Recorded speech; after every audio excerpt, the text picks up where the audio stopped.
What are you painting? I was painting the solar system, but... And why is the sun so dark?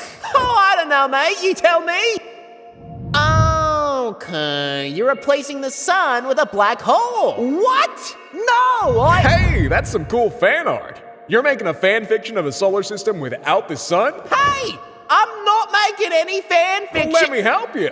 If we were to replace the sun with a black hole, We would all get sucked in by it and go 20 years into the past.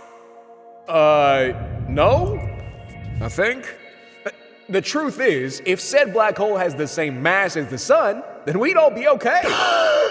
Really? Yup. Our gravitational pull towards the sun depends on the sun's mass. So if this black hole has the same mass, then we're fine.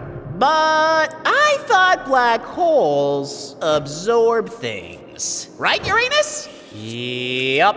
Well, only if you get real close. But our orbits are at a safe distance. Well, that's neat. I thought something bad would happen. Nope. Well, except for the fact that without sunlight, all life on Earth would freeze and die. What's an Earth